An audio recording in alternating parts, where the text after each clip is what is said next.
Welcome to Bitcoin Technical Analysis. Today I'm here with George Samman and Tone Vays. How's it going, guys? Going well, thanks. Crazy day again, as usual. Oh yeah. Definitely. So since our last show, we've seen, you know, pretty good price movement in Bitcoin, and a lot of things are going on in China and Forex markets, equity markets, all of them are moving, commodity markets too. So, George, tell us what you've got. Yeah, so I'm just going to start and talk about Bitcoin quickly. When we talked last Wednesday, I said how the moving averages were really tight and looked like it was going to make a move. I thought it was going to go short. It didn't. It went long. I was short and I got stopped out at about 440. So it moved higher and it's higher now. But on the 4-hour chart, you can see there's kind of like a rounding top forming here, and the MACD looks like it's about to cross over. RSI is still strong, and the commodity channel index looks like it's coming off a bit too. So I think if you get a sell-off here, especially going into settlement, as long as it stays above this 440 level, you're good. Still have to lean bullish now. The daily, same thing, looks really good. MACD just crossed over on a bullish on the daily, so any kind of a short-term swing down is probably just a buying opportunity. And then as we always look at the weekly, and the weekly still continues to be strong as it has been for quite a while now. Turning to China, as we always talk about, and the one of the indicators that I always look at is the offshore versus onshore yuan spread, USD CNH, and it continues to widen a bit, and it's had some extraordinary moves in the last couple of days. You see these wick here the China continued to devalue, and the other day it did it at a rate that was the fastest since it devalued back in August, when it actually let it float by about 2%. That really scared the markets, and from that point on, you saw a lot of rattling and in the Shanghai and then the global markets as well. So the offshore-onshore spread continues to loosen here, and that's kind of where I was talking about today in my blog. What happened is, it's becoming super expensive for them to defend the peg, and we found out that the reserve depletion of the Chinese FX is the biggest month was in December, and the first time it's fallen in a year since 1992. The reason why? Defending the peg has been very expensive, and the outflows of capital now, because they can't defend the peg anymore, are starting to become tremendous. The economy is slowing, and monetary stimulus needs to be put in. So this is telling me that the Chinese are losing control of capital outflows, and of monetary policy at this point. So this is something to really watch, and we always talk about this with Bitcoin. And the Financial Times talked about this the other day. FX liabilities that still need to be unwound are about 300 billion. So we have a ways to go here, and this devaluation, depending on the numbers you look at, it could be up to 10%, 15%, 20%, and some people saying 30% overvalued. And at those numbers, you have a long way to go as far as where we are at about 668, 669 now. It could go all the way up to 869.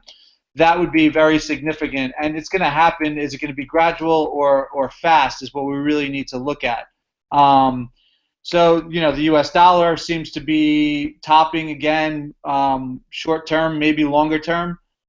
This is something we watch a lot too, and the strength of the dollar has really been a problem for most markets, and we've talked about that a lot.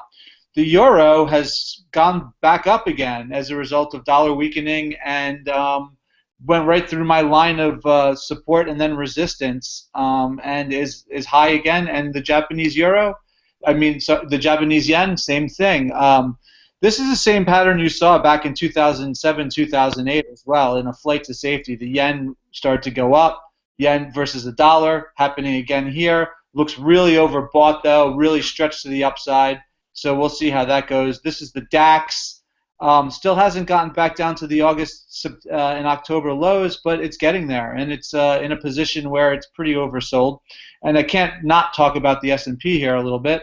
So here's a chart.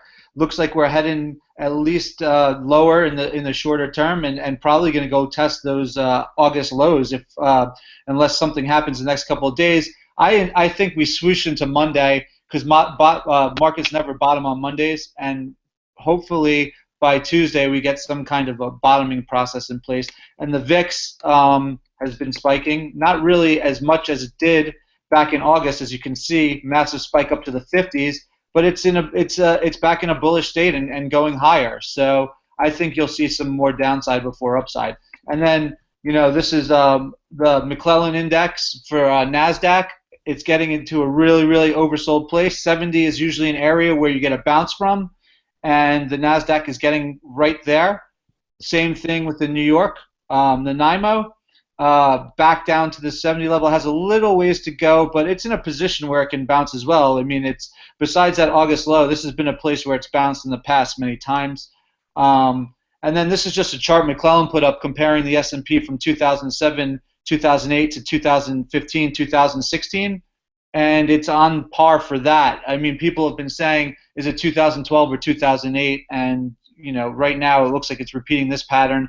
I don't see it, going down lower. I think that we'll probably, if the worst comes to worst, we'll hit the bottoms of August and bounce.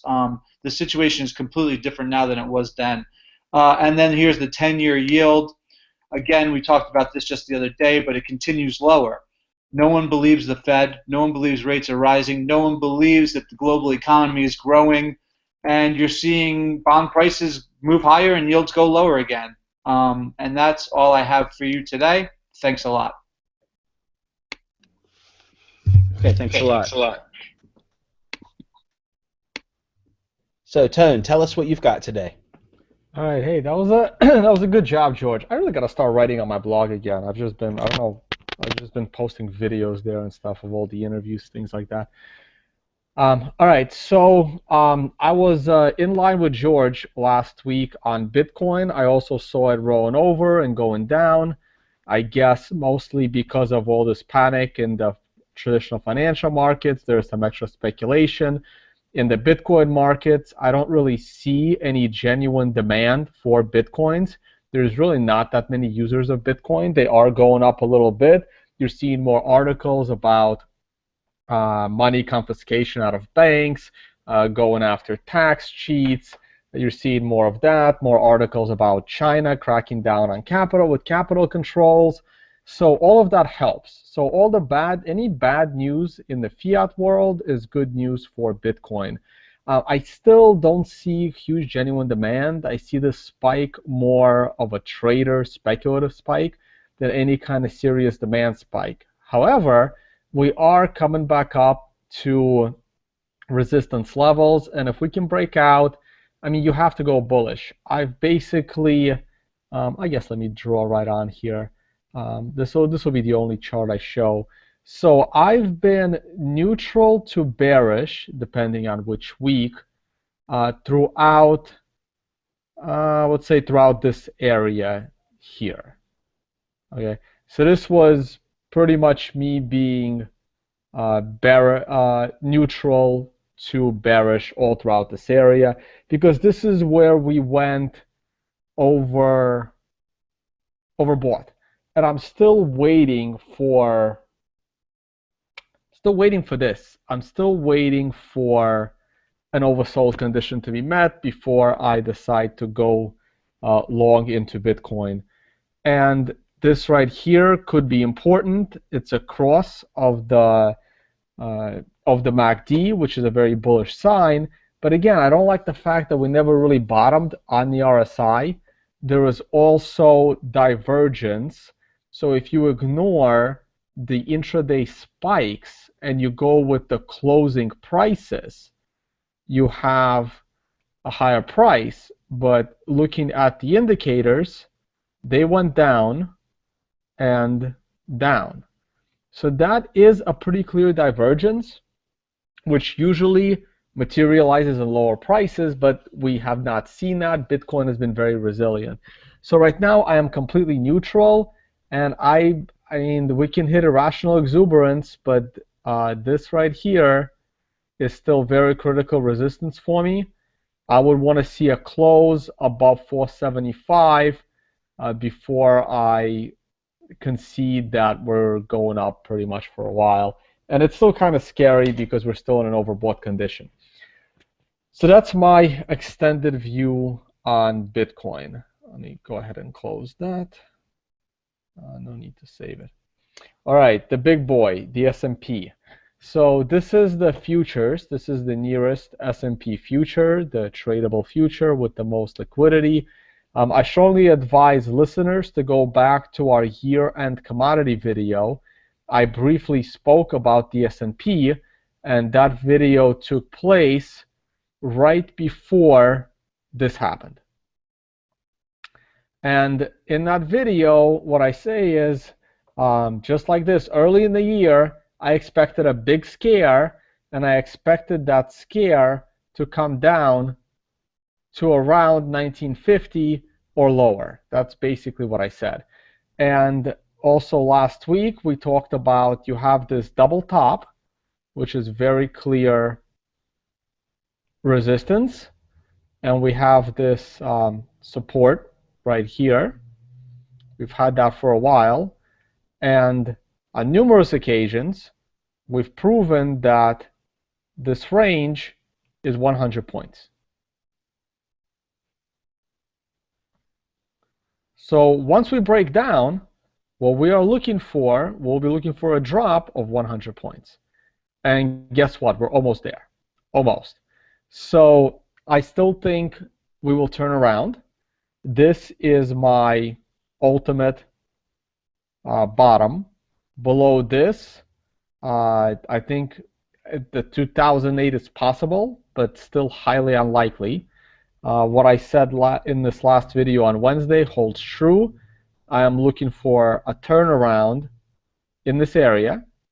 The most ideal thing I would want to see is, let me see if I can just crop it and then rotate it. So I want to see this candle.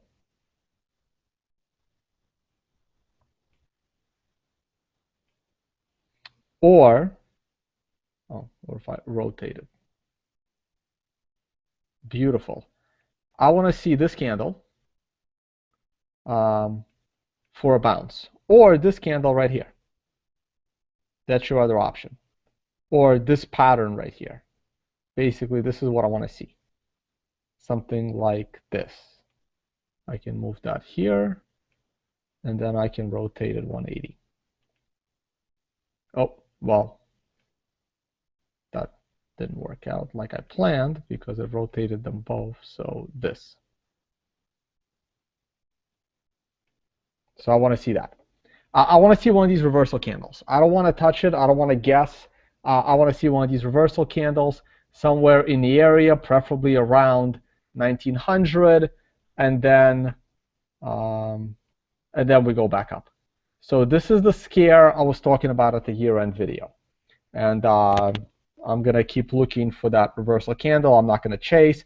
I'm not gonna try and time the bounce. All right, that's the S&P. Let's go to gold. So the complete opposite is happening in gold. So as gold is being used as a flight to safety, and again, like I said in the previous videos, I'm not going to chase to the upside. This is very clear support and resistance, but we have to give it a little leeway because we also have a low here that we're close to. So again, like I've been saying for weeks now, I would be looking for a reversal in this area. So again, I would love to see a candle. I would love to see a reversal candle. So the candle for reversal I want to see is I want to see something like this. That's the most optimal candle I want to see. My other options would be something like this. And I'm going to rotate it 180. I want to see a pattern like this. I'll just put it here in the vicinity. That's another reversal pattern. This here is not ideal. I'm just going to put a box around it. So this is not the most optimal reversal pattern. I would rather see one of the two that I cropped out and moved over. So I would love to see that in that vicinity. If it makes it all the way to 1150, so be it. It depends. It's acting counter. It's acting the opposite way of the S&P 500. It's basically, and its use as a flight to safety. Okay, and finally, we have oil. I don't want to talk too much about oil, as much as I would love to, but we have very clear support resistance line there. We had a breakdown of this area here. This is your 4250 area. This is also important, the 40. Nice round number that once we broke down, couldn't even pull back to it. So I have been looking to time the long trade. I don't think oil has much more downside to go. This was a pretty beautiful reversal pattern, which I missed. I wasn't watching it carefully enough. I attempted to play the breakout to the upside around here. I don't remember which day. Somewhere in here. I tried playing it to the upside, and I had hit my stop loss somewhere on this big down day around this area here. So earlier today, I actually attempted to play the reversal again, but I don't have the position on anymore. Otherwise, you would see it right in the screen, as these are snapshots from my broker. So I got into the position, and I want to show you guys. I should have pulled up an hour chart, but unfortunately, I forgot to do that. So on this candle today, when we made a new high, that was my signal that I really liked this candle for a potential reversal. So I actually got into this trade bullishly at 32.85, right at the bottom of this candle. When we went all the way up during the day, back up to the daily highs, and we got up close to 34, I raised my stop loss to around $33. I think it was like $32.98 or something. And we came back down and we hit my stop loss. So this was a positive trade.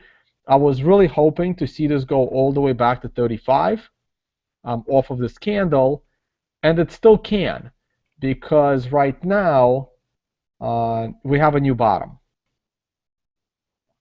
Would have been nice to see this candle near around 30, but nothing in trading is ever perfect. So I'm still looking for this to be a potential reversal. I think the S&P is coming close to its bottom as well. So I'm trying to time gold to the downside, oil to the upside, S&P to the upside sometime next week. That's it for me, Theo and George, unless you guys have questions. And one comment for the listeners that are watching this on YouTube, please comment if there are charts, if there are time horizons, if you'd rather see an hourly chart every now and then, if you want to see another commodity, another market, please comment. I mean, we're doing this for you guys, so please comment. It really helps out. Okay, thanks for that. Yeah, definitely. If you guys want to see something, then just comment in below, and we really appreciate all the feedback. I just want to touch on Bitcoin again. At the last show, I showed you the 6-hour Bollinger Bands, and as you can see, there was a breakout right after the show, and the price went outside of the bands. Now we're inside the bands, and on a few other time frames, like the 12-hour, the price broke out of the bands there. And now on the short time frames, the bands are coming together and started on the 1 hour, starting to squeeze a little bit. Also on the 2 hour, they're just coming together. So I think that over the weekend we'll see some more consolidation and ranging in this price where we're at right now. Possibly a test of the median as it continues to go up, and then we'll see if the consolidation will break up or down depending on that. But I see in the near future, over the weekend, a lot of consolidation happening after this breakout after last show. Okay, well that's all we've got today. Thanks a lot for watching. As Tone pointed out, make sure to comment below. Also, give us a thumbs up. Make sure to subscribe to this channel, World Crypto Network. Also, check us out on the World Crypto Network channel and also at bitcoin.com. Thanks a lot, and talk to you next time.